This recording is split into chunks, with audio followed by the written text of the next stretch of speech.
Dua përgjigje të bazuara vetëm në fakte shkencore.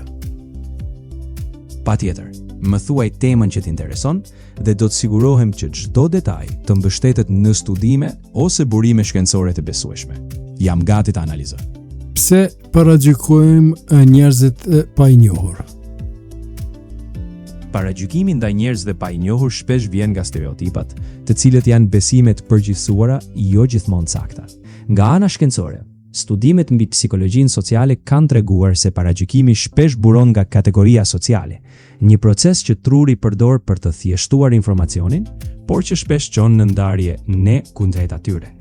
Pra, është një mekanizëm i njohur që mund të ndryshohet me vetdije, edukim dhe ndërveprim real. A lin njeriu me paragjykime apo i mëson ato? Nga pikpamja shkencore, njerëzit nuk lindin me paragjykime të caktuara. Megjithatë, ata kanë prirje natyrore për të kategorizuar botën për shkak të funksionit njohës. Paragjykimet zakonisht mësohen nga mjedisi social, kultura, edukimi apo përvoja. Në thelb është proces i mësuar, jo i trashëguar gjenetikisht, prandaj edhe mund të ndryshohet me ndërgjegjësim dhe edukim. Sa ndikon familja në krijimin e paragjykimeve? Familja ka një rol të rëndësishëm në formimin e bindjeve fillestare. Studimet në psikologji sociale tregojnë se fëmijët shpesh absorbojnë qëndrimet e prindërve përmes modelit, vëzhgimit dhe komunikimit. Nëse një familje shpreh paragjykime, ato mund të transmetohen te fëmia. Megjithatë, familja mund të jetë po aq burimi i rëndësishëm për të kundërtën, promovimin e empatisë, tolerancës dhe mendimit kritik. A mund të paragjykojmë pa e kuptuar? Po, është e mundur dhe ndodh shpesh. Paragjykimet janë shpesh të pavetëdijshme.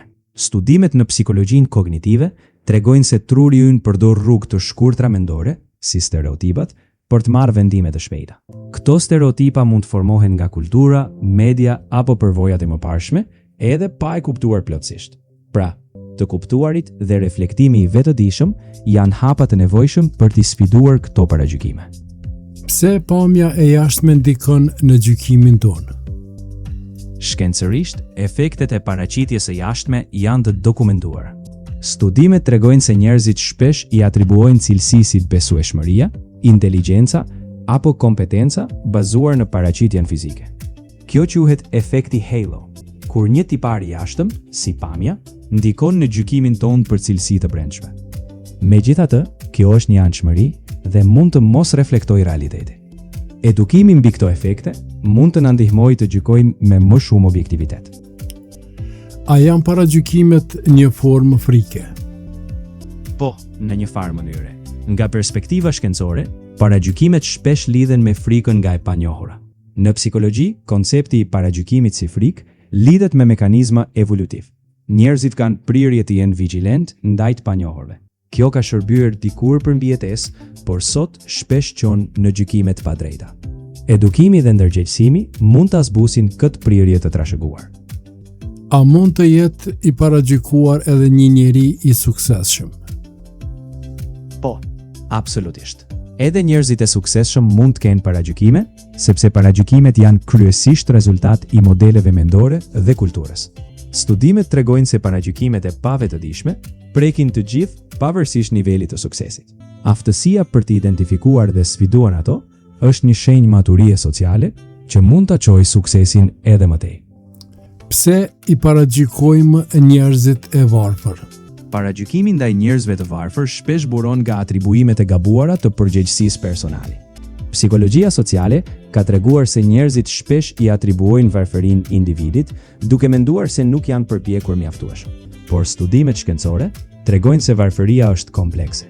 Faktorë si ekonomia, politikat, arsimimi dhe rrethanat shoqërore luajnë rol të madh. Pra, ky paragjykim vjen nga një keqkuptim i faktorëve strukturore.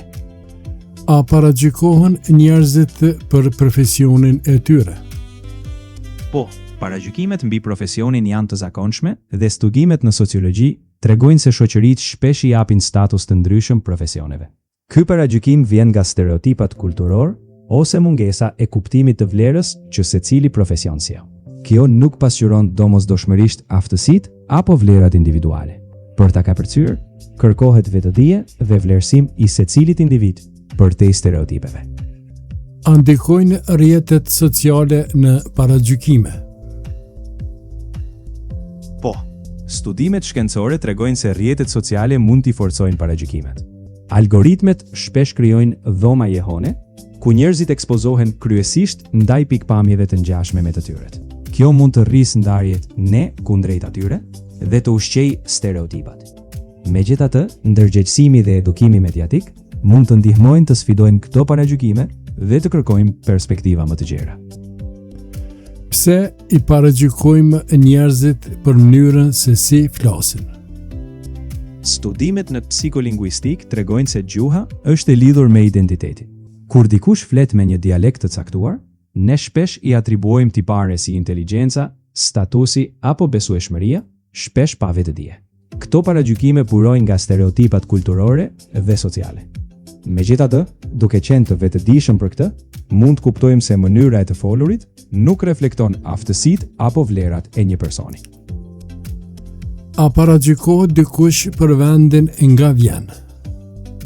Po, fatkeqësisht, paragjykimet ndaj prejardhjes gjeografike janë të zakonshme dhe të studiuara gjerë në psikologji sociale. Ato bazohen në stereotipa kulturore dhe shpesh keq informime. Megjithatë, këto paragjykime nuk kanë bazë objektive. Studimet tregojnë se njohja e drejtë për drejtë me individ dhe kulturat e tyre reduktojnë paragjykimet. Pra, edukimi dhe ndërveprimi janë çelësi për t'i kapërcyer këto perceptime. A janë paragjykimet gjithmonë të dëmshme? Në përgjithësi po. Paragjykimet priren të jenë të dëmshme sepse çojnë në gjykime të padrejta, diskriminim dhe përjashtim social. Studimet në psikologji dhe sociologji tregojnë se paragjykimet mund të pengojnë mundësitë, të ulin vetvlerësimin dhe të dëmtojnë marrëdhëniet shoqërore. Për ta zbutur këtë, është e rëndësishme të jemi të vetëdijshëm, të edukuar dhe të sfidojmë perceptimet e pabazuara. Si ndikon paragjykimi në vetbesimin e një personi?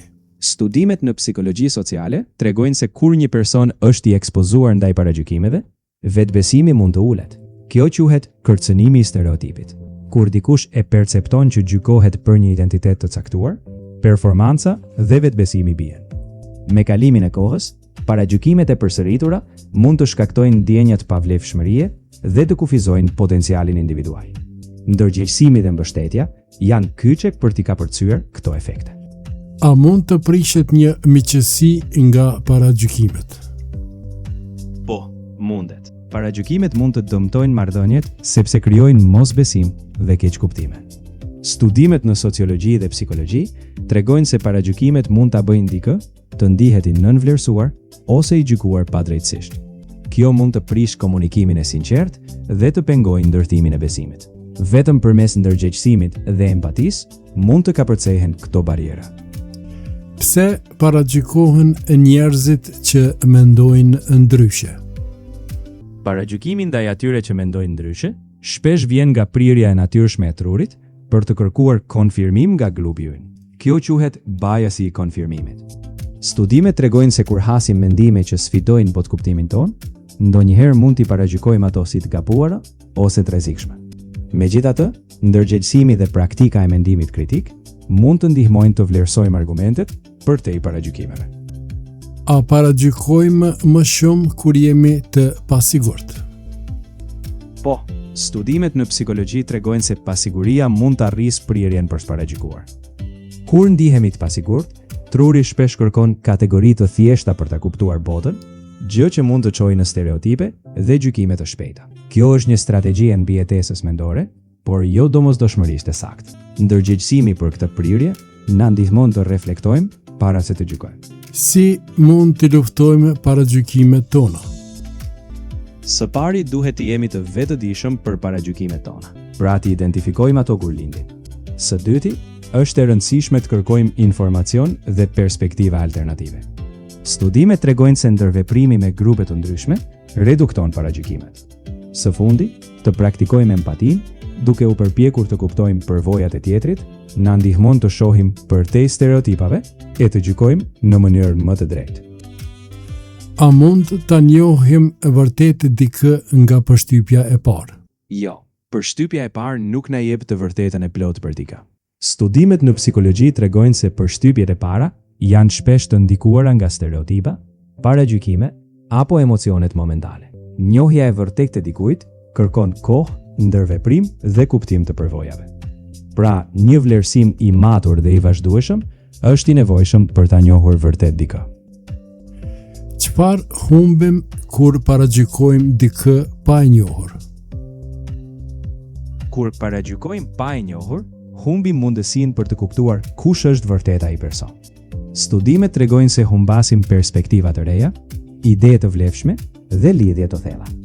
Paragjykimi na kufizon botkuptimin, ndërsa njohja pa paragjykim na lejon të ndërtojmë besim, bashkëpunim dhe pasurim reciprok.